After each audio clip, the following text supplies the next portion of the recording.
Buletin Didik 17 April bersama saya Tarushdin Muhammad Nazri. Assalamualaikum dan salam sejahtera. Menteri Kanan Pendidikan Datuk Dr. Razzie Chidin melahirkan rasa sedih dan terkejut dengan tindakan sebuah sekolah yang mengeluarkan panduan pemilihan aktiviti sukan murid mengikut kaum. Menurut Datuk Dr. Razzie, tindakan itu bertentangan dengan matlamat dan asas pelaksanaan program sukan di sekolah.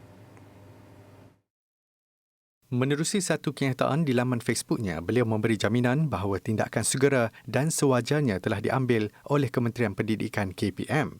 Sambil menyarankan supaya anak-anak bermain bersama tanpa mengira siapa mereka, Datuk Dr. Razzie berharap supaya semua pihak sedar bahawa sukan adalah satu medium pengukuhan perpaduan yang amat berkesan.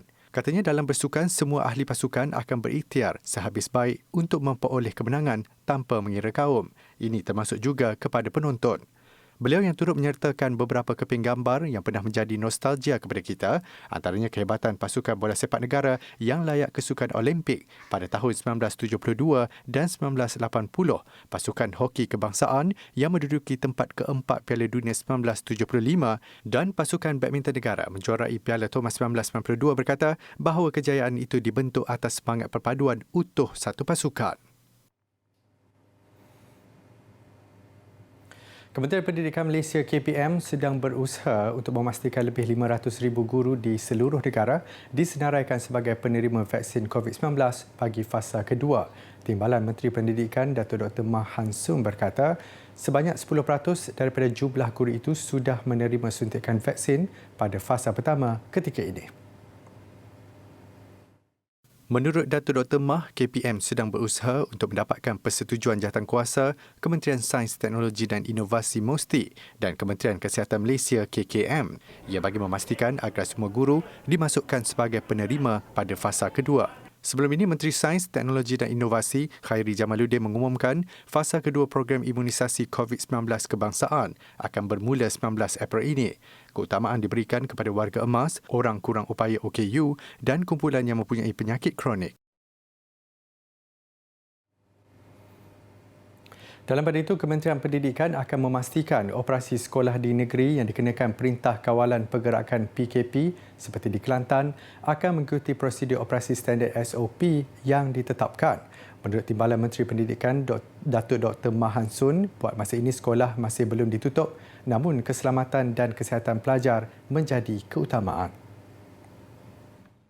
Jelas Datuk Dr. Mah perlu ada mekanisme untuk mencari keseimbangan dalam pembelajaran ketika pandemik COVID-19. Tambah beliau, kenyataan daripada Menteri Kesihatan Datuk Seri Adham Baba sebelum ini jelas menyatakan cara SOP perihal pengoperasian sekolah. Pihaknya percaya jika semua pihak mengikuti SOP yang ditetapkan, pengoperasian sekolah tidak akan menghadapi masalah. Jelas beliau lagi, penutupan kembali sekolah selepas hampir setahun tidak beroperasi boleh mengakibatkan pembelajaran terjejas, terutama untuk subjek-subjek tertentu seperti matematik dan sains. Kadar kebolehjangkitan COVID-19 atau RT mengikut kes seharian di seluruh negara terus menunjukkan trend peningkatan apabila RT 1.18 direkodkan semalam. Ketua Pengarah Kesihatan Tan Sri Dr. Nur Hisham Abdullah berkata, Terengganu mencatatkan kadar kebolehjangkitan RT 1.34 iaitu yang paling tinggi berbanding negeri lain. Dalam hantaran di Facebook rasminya, Tan Sri Dr. Nur Hisham memaklumkan pecahan RT antara negeri yang mempunyai kadar kebolehjangkitan tinggi selain Terengganu ialah Kelantan 1.30, Sarawak 1.28, Kuala Lumpur 1.22 dan Putrajaya 1.19. Manakala RT bagi Selangor, Pulau Pinang, Johor, Melaka, Perak Negeri Sembilan, Kedah dan Pahang adalah seperti tertera. Berdasarkan paparan grafik di laman Facebook Tan Sri Dr. Nur Hisham, trend peningkatan RT mula dikesan sejak Ahad lalu dengan 1.06 direkodkan sebelum meningkat sehingga 1.18 semalam. Nilai terendah RT pernah direkodkan di negara ini ialah 0.81 iaitu pada 3 Mac lalu.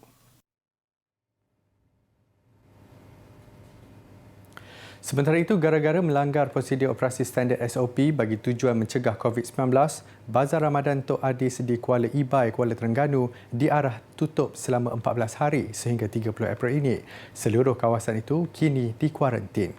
Menurut Pengarah Kesihatan Negeri Terengganu Dr. Nur Azimi, perintah penutupan itu dikeluarkan jam 8 malam semalam selepas semakan mendapati bazar terbabit tidak mematuhi SOP ditetapkan. Notis penutupan dikeluarkan mengikut Seksyen 18-1-F Akta Pencegahan dan Pengawalan Penyakit Berjangkit 1988. Nasihat oleh Pegawai Penguatkuasa Jabatan Kesihatan Negeri Terengganu JKNT supaya penganjur, peniaga dan pengunjung bazar Ramadan mematuhi SOP tidak diendahkan. Tambah Dr. Nur Azimi, antara isu utama yang membawa kepada penutupan bazar itu ialah ketiadaan penjarakan fizikal dan tiada petugas mengawal kemasukan pengunjung. Terengganu catat 3,593 kes positif COVID-19 setakat semalam dan 3,544 kes pulih.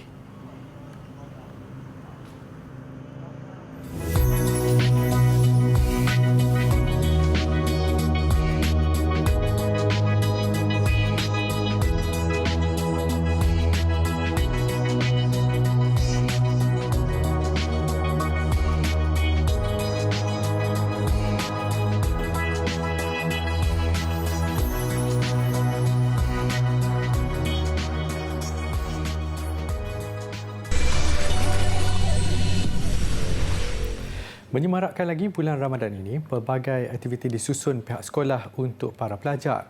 Antaranya Sekolah Kebangsaan Bandar T6 Kluang Johor yang menyambut bulan mulia ini dengan pelancaran program Ihya Ramadan. Ketibaan bulan Ramadan tahun ini ditunggu-tunggu murid SK Bandar T6 Kluang selepas tidak dapat meraihkannya bersama-sama tahun lalu. Justru bagi mendidik murid sekolah rendah menghayati bulan Ramadan, pelbagai aktiviti disusun oleh Panitia Pendidikan Islam bagi memeriahkan lagi sambutan program Ihya Ramadan yang dijalankan mengikut SOP ditetapkan. Majlis pelancarannya berlangsung pada 11 April lalu, dimulakan dengan penerangan ringkas dari Guru Besar Abdul Razak Abu Bakar dan turut diisi dengan nyanyian lagu nasyid oleh murid. Saya menyokong dan sangat berbangga dengan segala usaha yang telah dilakukan. Semoga segala usaha yang telah dilakukan ini akan memberikan impak yang baik terhadap kemenjadian murid Sekolah Kebangsaan Bandar T6. Program-program sepanjang bulan Ramadan antaranya ialah buku Halwa Ramadan, di mana di dalamnya mengandungi info-info yang sangat menarik tentang Ramadan dan ada juga pertandingan-pertandingan, kuis, silang kata dan banyak lagi.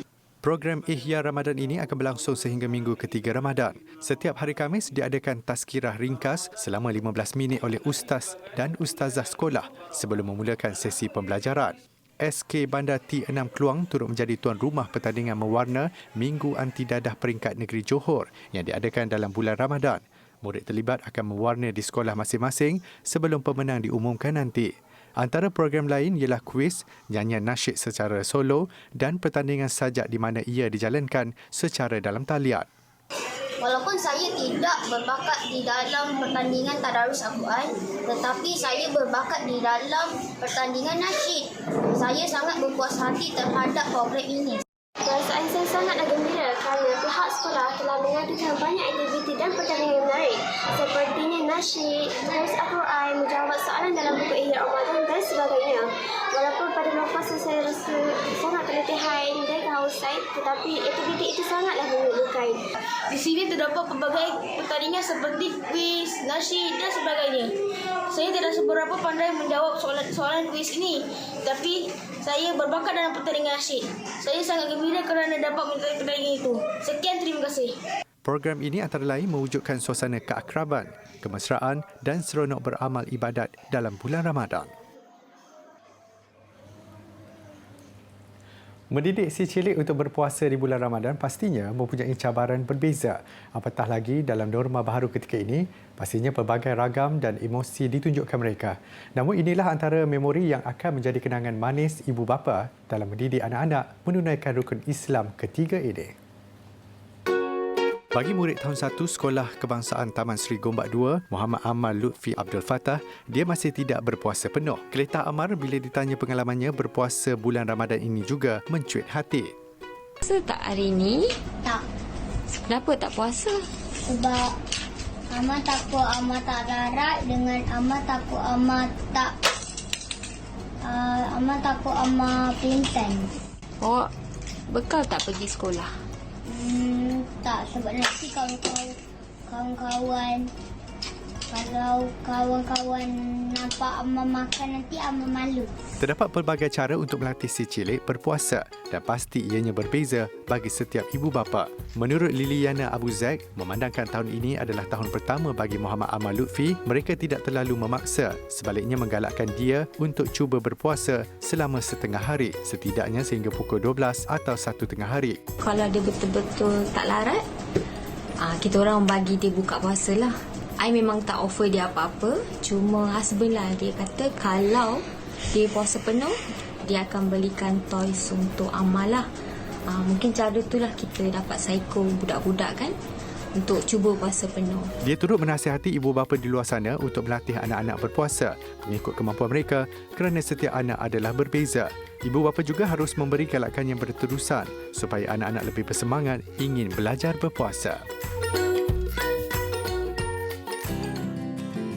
Senaman apakah yang sesuai di bulan Ramadan? Yang pertama adalah senaman ringan. Intensitinya di antara 50 hingga ke 60%.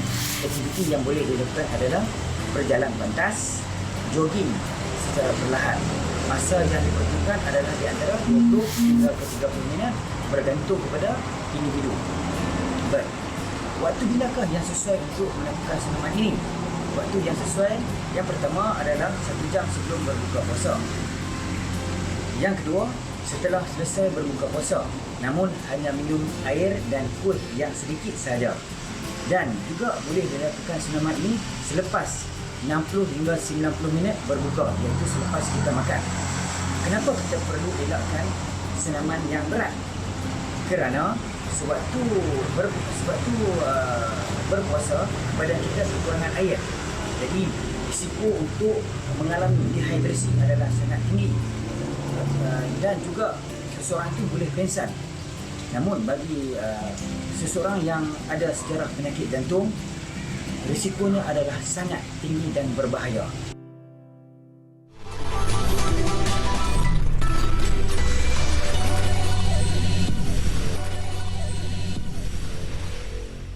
Bila disebut butik, pastinya sinonim dengan premis jualan pakaian yang mahal atau berjenama.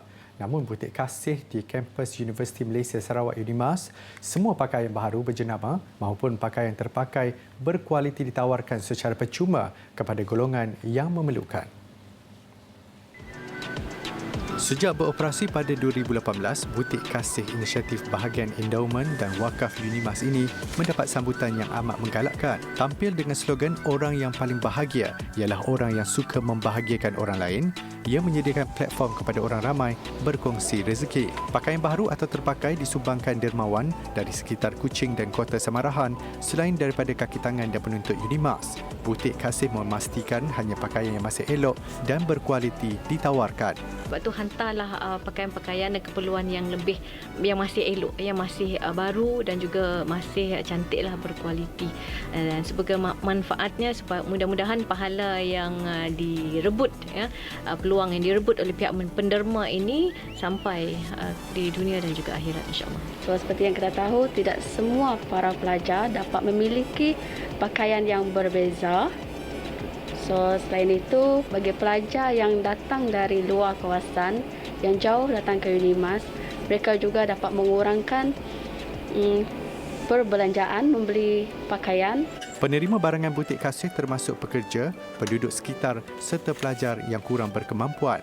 Situasi PKP memerlukan pihak pengurusan mengubah cara operasi, termasuk sumbangan diagihkan terus kepada golongan sasar. Sumbangan kupon pembelian makanan juga digalakkan bagi memudahkan golongan asnaf mendapatkan barangan keperluan mereka.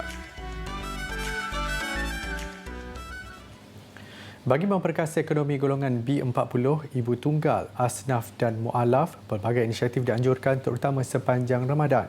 Usaha berkenaan bukan hanya terletak di bahu kerajaan, malah banyak pihak termasuk badan bukan kerajaan NGO boleh menyumbang idea dan tenaga. Baru-baru ini, Brigade Bakti Malaysia bersama gabungan Badan Bukan Kerajaan NGO Selangor dan Perkim Daerah Kelang menganjurkan bengkel biskut raya yang dirasmikan bersama oleh pengerusi gabungan NGO Selangor, Datuk Nazilah Idris. Bengkel berkenaan diurus oleh tenaga pengajar yang berpengalaman menyajikan 4 jenis biskut, termasuk biskut samprit untuk peserta mempelajarinya. 20 peserta terlibat dalam bengkel itu bagi menjana pendapatan sepanjang Ramadan. Kita ada perancangan untuk tahun 2021 hingga 2023 yang tujuan yang sama untuk membangunkan potensi diri dan membantu mereka untuk hidup berdikari. Di samping itu, kita juga meminta bantuan daripada pihak luar, membantu dari segi keuangan, dari segi tenaga, kemahiran dan sebagainya untuk kita gerakkan aktiviti ini. Bukan sahaja dari segi masakan, bukan sahaja dari segi pembuatan, malah dari segi pemasaran produk sampailah mereka ini dapat memasarkan bahan ataupun hasil produk mereka ke peringkat yang lebih luas. Program ini adalah untuk meningkatkan ekonomi supaya ada kepakaran yang berlatar belakang berbeza-beza. Yang datang hadir sini ada yang kontraktornya, ada yang orang biasa, ada orang yang baru nak berniaga. Bagi peserta, mereka bersyukur diberi peluang menyertai bengkel ini. So inilah peluang kami untuk mencari ilmu dan lepas ini kami akan berusaha lebihlah untuk memperkembangkan ilmu yang kami diberi pada hari ini untuk kami cari income selepas ni. Semoga kami akan menjadi usahawan. Program ini sangatlah membantu bagi para wanita yang kebiasaannya di rumah boleh menaja pendapatan sendiri, membantu keluarga dan sangat membantulah di masa-masa krisis macam ni. Gabungan NGO Selangor turut merancang mengadakan bengkel kemahiran seumpama ini dengan mensasarkan golongan wanita untuk menjana pendapatan.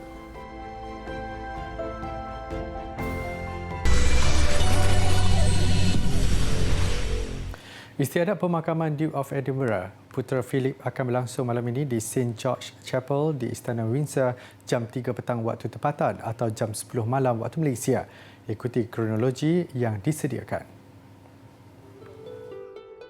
Difahamkan istiadat pengebumian itu telah diambil maklum sejak bertahun lamanya dengan kehadiran 800 tetamu.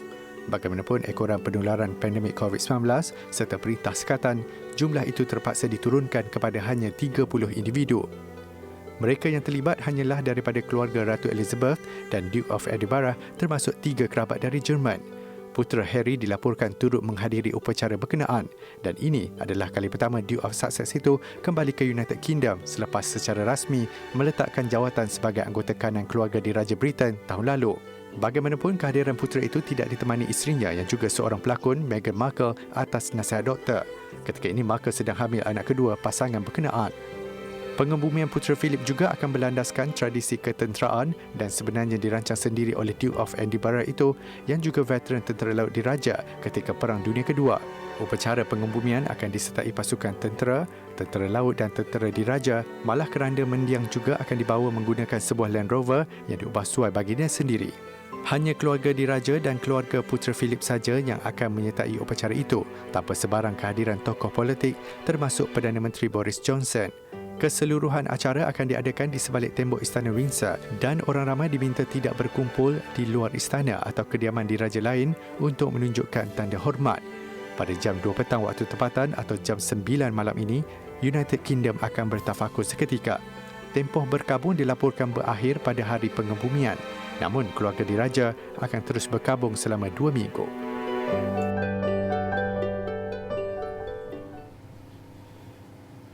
Setiap kali musim bunga, lanskap Taif yang terletak di barat Arab Saudi menyaksikan limpahan warna merah jambu dengan berkembang mekarnya bunga mawar. Setiap April, bunga-bunga ini dituai untuk dijadikan ekstrak minyak alami atau essential oil dan digunakan untuk membersihkan dinding Kaabah. Selain itu, minyak dan air mawar juga sinonim dengan dunia kecantikan dan kulineri. Musim menuai tahun ini jatuh pada bulan Ramadan. Pekerja di ladang bin Salman memetik puluhan ribu bunga setiap hari sebelum memulakan proses rebusan selama kira-kira setengah jam. Kemudian suhunya diturunkan dan mereka perlu menunggu antara 15 hingga 30 minit. Seterusnya, proses penyulingan dilakukan selama 8 jam. Minyak yang terhasil daripada proses berkenaan dikeluarkan dan disimpan dalam bekas pelbagai saiz. Saiz paling kecil dijual pada harga sekitar $106. Terkenal dengan julukan City of Roses, kira-kira 300 juta bunga mawar berkembang setiap tahun di Taif. Terdapat lebih 800 ladang bunga di sini yang turut dibuka kepada pengunjung.